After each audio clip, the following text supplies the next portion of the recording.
ico gihe ndibuka umukozi w'Imana twari dufise niwe yari yadukurikiranye yaciye amanuka kuturaba asanga nyene n'ukuri tumeze neza nta ngorane n'umufasha wanje turanezerewe twarabinezerewe kuko twavuga tuti nitwokwamba twakira ivyiza gusa ngo ibibi navyo tubihe bandi.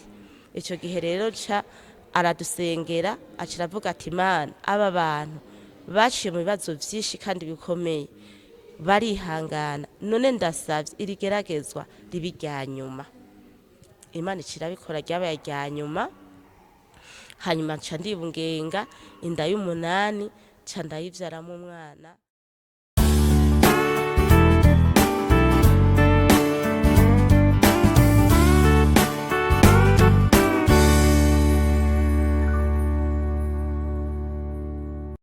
Bakunzi ba Meira TV turabaramukije canke mwiriwe bivanye naho muherereye. Nkuko nimubibona twarose umutumire agira dushingira intahe y'ivyo Yesu yamukoreye. Reka tumuhe kaze abidondore ace aja ku muriri adushingira intahe. Karibu. Ndabaramukije. Jewe nitwa Hacimana Fredance. Jewe intahe yanje ishimikiye kukuntu Imana itabara kandi ikishura abantu babuze abana. Jewe nabaye ngaho nja mu rugo kubaka, hanyuma maze gushika ahantu nari umuntu ntakunda kugwara, shitse ahantu ca mba umuntu nama ngwaye. Ico gihe ndagwara, maze kugwara nja mu vyo kuja mu bapfumu, ariko ico gihe sinari bwo nkizwe, nari nkigendera mu vy'isi. Hanyuma rero maze kuba ndi mu vy'isi naciye mfata ndashika muri urwo rugo, hanyuma ndahashitse abavyeyi baho nsangana ahantu batari bakijijwe, niho baca bandungikana ngwaye bavuga bati tukujana ku bapfumu, ati kubera jewe nta ngwara ya muganga ngo aze aha hantu. Jewe camera nk'uwanka kugenda, maze kwanka ariko ndateba ndazigizwa kuko atacangera ndagenda. Maze kugenda rero niho rero nacangenda bakankura ibintu bita ibihago, bakankura imisumare mu maboko. Ca ndabaho hantu rero mbaho nabi, nca ntangura kugwara cane, ndaja mu bitaro. Maze kuja mu bitaro ico gihe rero nari maze kuronka umwana wa mbere, uwa kabiri ndasama inda iyo ndirakoroka, uwa gatatu ca ndavyara uwundi mwana agira gatatu. Maze kugira abo bana babiri niho nacashikirwa n'icago co kugwara, ndagwara cane aho hose ntibigeze banjana kwa muganga, baguma bamvuriza mu bapfumu.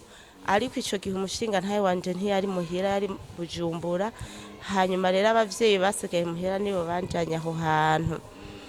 Hanyuma bimaze kugenda uko rero jewe base kunjana, abiwacu baraza barabwira abo mw'urwo rugo ati jana uwo muntu kwa muganga, ati kuko ubu hariho n'ingwara za malariya zateye.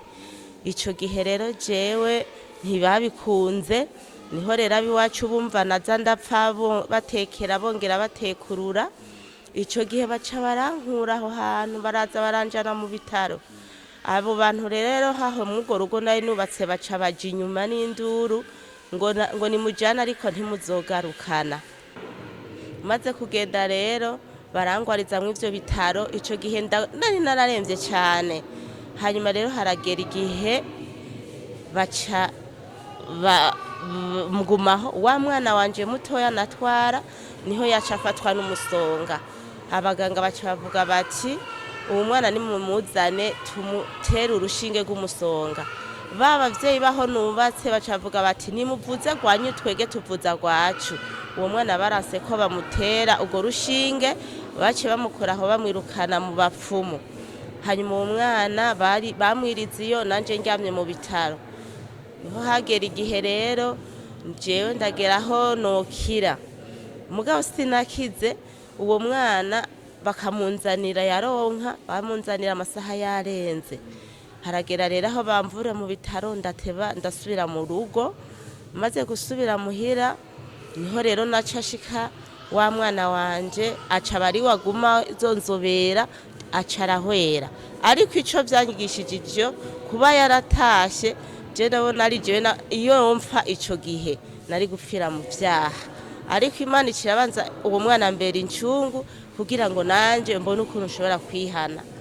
Maze kwibona uko hashasigarana wa mwana wa mbere, sigaranye wa mwana wa mbere rero igihe kiragera nka ya tariki mwa bya bihe nyene wa wundi mwana wa mbere nawe acarahwera mundi mwaka muri kwa kwezi nyene casigara nduko nyene, niho naca nihingira imigabo ntiyemwe jahantu sinzohaba je ngo manje kwihana kugira nubwo ndopfa nzopfire mu gakiza.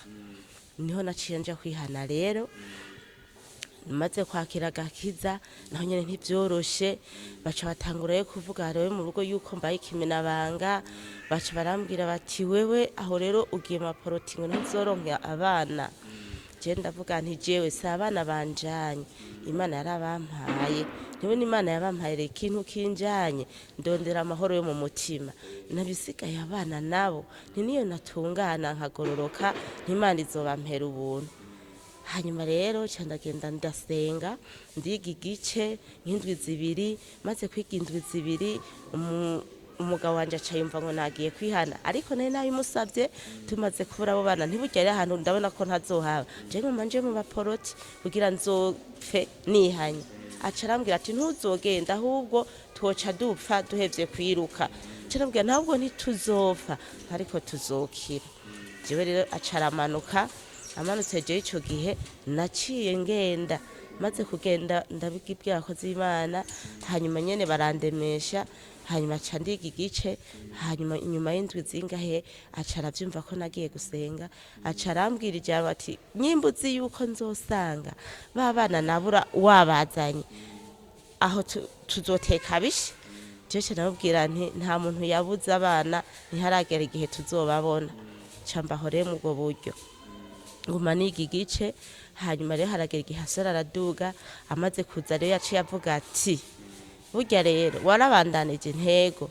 Abo muhira yararetse ndaja kwiga igice, ariko abo muhira baca baramuremera amajambo araba menshi.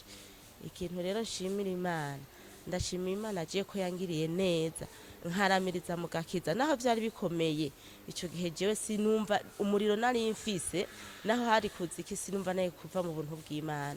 Nico gituma candaramiriza ndabura abana ivyo birenganye, mbandanya kwizera, ariko canguma mbura abana, nagumye ndababura. Nca ndagera igihe rero ndibungenga iyindi mbanye igira kane, iyo yose ndayitwara hageze igihe novyaye uwo mwana, hageze hano ndiko aribaruka aca arahwera, ndasubira nugira gatanu. Aho hose naguma mbura abana b'inzoya, guhera kw'abo bana babiri sinasubiye kurera umwana mu maboko, naciye nguma mbura abo bana gushika rero aho ngera ku bana indwi. Ngeze ku bana indwi rero umufasha wanje aranjana i Bujumbura ngo kuraba umujenekologe nokurikirana w'umuganga. Niho rero naciye nkurikiranwa n'umuganga yitwa Gasayi, yakorera kuri Maison Medicale, arankurikirana kunda yagira indwi. Iyo nda rero aca asanga iyo nda avuga ati umwana akura neza, ameze neza kweri. Ico gihe ndizera ntinzoronka umwana, ariko hageze ku gihe ca nyuma ambwiye ati none bahora bavyara neza, ndamubwira ntego narabavyara. Hanyuma rero aca arambwira ati rero umviriza, nihashikiye itariki 28 utaravyara uzoce ugaruka utarumva igise. Ico gihe rero naciye iyo tariki igera numvishije igise, hama rero ca ndagenda kwa muganga. Shitse ku baganga bacu bambwira iyo nda nyene ngo umwana yapfuye, nca ndataha. Maze gutaha rero niho nasubira kwa Gasayi, arambona arambaza ati Fredas waravyaye? Nca ndamubwira nti oyaye vyagenze gute, umwana yarapfuye nasanze yapfiriye mu nda. Ati nta kundi tuzotega hanyuma. Ico gihe ndibuka umukozi w'Imana twari dufise habona niwe yari yadukurikiranye, yaciye amanuka kuturaba asanga nyene n'ukuri tumeze neza, nta ngorane n'umufasha wanje, turanezerewe, twarabinezerewe kuko twavuga tuti nitwokwamba twakira ivyiza gusa ngo ibibi navyo tubihe bandi. Ico gihe rero ca aradusengera acira avuga ati Mana, aba bantu baciye mu bibazo vyinshi kandi bikomeye, barihangana. None ndasavye irigeragezwa ribi rya nyuma, Imana icirabikora ryabaye rya nyuma. Hanyuma nca ndibungenga inda y'umunani nca ndayivyaramwo umwana.